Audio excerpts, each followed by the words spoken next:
शिव के साथ नंदी क्यों होते हैं?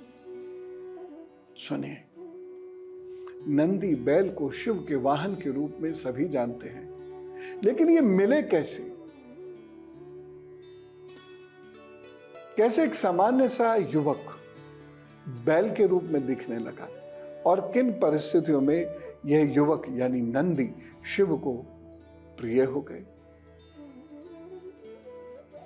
नंदी बैल का आध्यात्मिक रहस्य समझिए। एक ऋषि है शिलाद। पुराणों के अनुसार एक बार ब्रह्मचारी व्रत का पालन करते हुए शिलाद ऋषि को यह भय सताने लगा कि जब वो मर जाएंगे तो उनका वंश समाप्त हो जाएगा, उनकी सिद्धियां कहां जाएंगी फिर। इसलिए उन्होंने एक बच्चा गोद लेने का निर्णय किया, लेकिन चूंकि वह ऋषि है इसलिए किसी आम बच्चे को गोद नहीं लेना चाहते थे। वो एक ऐसे बच्चे को गोद लेना चाहते थे जो विलक्षण हो, साथ ही साथ उसे भगवान शिव का आशीर्वाद प्राप्त हो, वो विशेष आध्यात्मिक शक्तियां युक्त हो, या वो ऐसा हो जिसको आध्यात्मिक शक्तियां प्राप्त हो सकें। इसलिए शिलाद ऋषि ने भगवान शिव की उपासना करनी शुरू करी। कठोर तप बनता चला गया और भगवान शिव उनके सामने आ गए, प्रकट हो गए और कहा कि बताओ शिलाद ऋषि, आपको क्या चाहिए? शिलाद ऋषि ने कहा कि वह एक पुत्र की कामना करते हैं। भगवान शिव ने उनसे कहा, ठीक है, जल्दी तुम्हें एक पुत्र प्राप्त होगा, तथास्तु। फिर वो अंतर ध्यान हो गए। शिलाद ऋषि अपने घर आ गए और ये विचार करने लग गए कि उन्हें एक अच्छी संतान मिलने वाली है। उसके बाद एक दिन, अगले ही दिन शायद, वह अपने खेत पर पहुंचे, खेती कर ही रहे थे कि एक बहुत नवजात शिशु उन्हें मिला जो बहुत मनभावन था, खूबसूरत था, सुंदर था, आकर्षक था। उसके चेहरे पे बड़ा तेज था।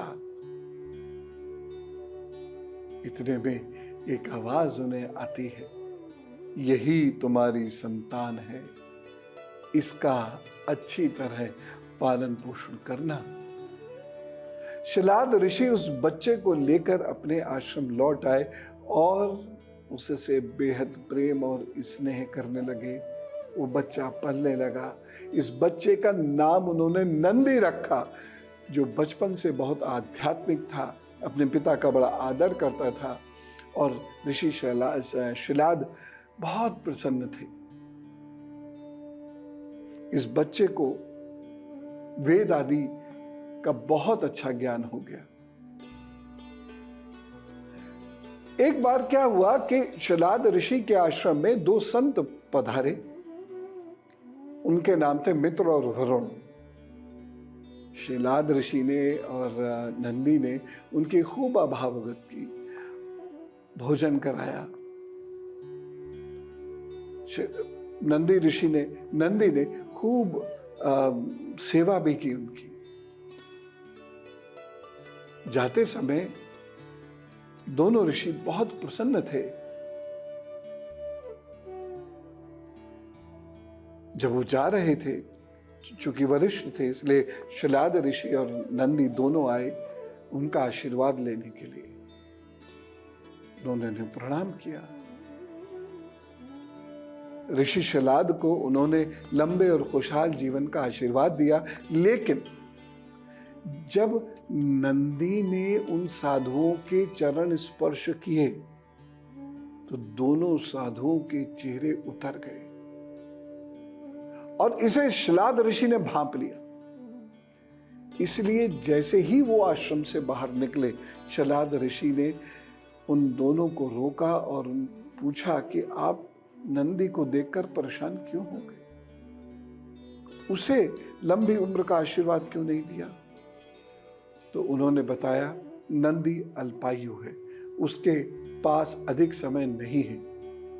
ये सुनकर शिलाद ऋषि थोड़ा तनाव युक्त हो गए।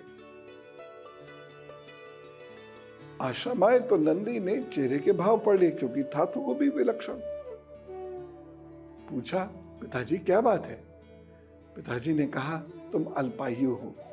तो नंदी तो हंस पड़े। शलाद ऋषि सोच रहे थे ये रोएगा, भयभीत होगा, लेकिन ये तो जोर जोर से हंसना शुरू कर दिया। वो बोले, नंदी, पिताजी आप चिंता क्यों करते हैं? भगवान शिव की कृपा से आपने मुझे पाया है, तो मेरी उम्र की रक्षा वही करेंगे। और भगवान शिव की जो आराधना करता है उसे कोई छू भी नहीं सकता। ये कह के वह भुवन नदी के किनारे तप करने चले गए और कठोर तप किया और शिव जी प्रकट हो गए। शिव जी ने कहा, नंदी आंखें खोलो। नंदी ने जैसी आंखें खोली, उनके सामने भगवान शिव खड़े थे। और वो ये भूल गए कि मैं मांगने क्या आया। यही होता है, भगवान सामने आ जाएंगे तो मनुष्य की समस्त कामनाओं का अंत हो जाता। भगवान शिव ने कहा, अच्छा क्या मांगते हो? नंदी ने कहा कि मैं और कुछ नहीं चाहता, लेकिन सदैव आपका सानिध्य चाहता हूं। शिव जी फंस गए। अब जब तक शिव है तब तक नंदी है, और नंदी बाबा की सेवा करेंगे, तो जब तक बाबा है तब तक सेवक है। इसलिए नंदी सदैव शिव जी के साथ रहते हैं। शिव पुराण में इन्हें नंदकेश्वर कहा गया है। कालांतर में ये बैल माने गए। बैल तो ये निश्चित रूप से नहीं है, यह शिव जी के भक्त हैं, शिव जी के सेवक हैं और सदैव शिव जी के साथ रहते हैं। बैल कोई और हो सकता है, लेकिन ये नंदकेश्वर ऋषि है, महान ज्ञानी, तपस्वी और शिव भक्त। और अब गुरु मंत्र। आज एक खास उपाय बताता हूं आपको। जिन लोगों के हाथ पैर में दर्द बहुत होता है, चाहे वो अर्थराइटिस की वजह से हो, चाहे वो गाउट की वजह से हो, चाहे वो बहुत ज़्यादा टाइपिंग करने की वजह से हो, चाहे वो ठंड के कारण हो, किसी भी कारण से जिन लोगों के हाथों की हड्डियों में बहुत दर्द रहता है या शरीर में कहीं भी हड्डियों में दर्द रहता है, तो उन्हें क्या करना चाहिए? 5 आलू लेना चाहिए, एक भगोने में पानी डालना चाहिए और उन 5 आलूओं को खूब अच्छे से उबाल लेना चाहिए। उसके बाद वो छान लें, आलू को खाने में प्रयोग कर लें और उसके बाद उस पानी को पुनः लगभग 5 चम्मच अजवाइन उसमें डाल के पुनः उबाल लें और फिर उसे छान लें और जहां जहां दर्द रहता है वहां वहां उससे सिकाई करें। टॉवल में उसे टॉवल में को डुबो लें उसमें और उसके बाद टॉवल को निचोड़ें और दर्द वाले स्थान पर रखें। हाथ है तो हाथों में दर्द है तो हाथों को आप भगोने में डाल लीजिए। पैरों में दर्द रहता है तो टब में डाल लीजिए और उसमें पैर डाल लीजिए पानी में। आप देखिएगा हड्डियों की सूजन उतरने लगेगी और मसल्स फ्लेक्सिबल होने लगेंगी और आपका दर्द कम होने लगेगा। बाकी फिर भी रहे तो चिकित्सीय सलाह अवश्य लें। तो सोमवार की सारी तैयारी मैंने बता दी आपको। अब आज ये सारी तैयारी कर लीजिए आप। सोमवार को जो अंतिम सोमवार है सावन माह का, उसमें ये सारी साधना आप जरूर कीजिए। बाबा की बड़ी कृपा होगी और साथ ही साथ इस दिन एकादशी होने के कारण नारायण और लक्ष्मी की भी कृपा बरसने को तैयार है। बस छाता लगा के खड़े मत होना, उनकी कृपा आने दो, उनका प्यार आने दो।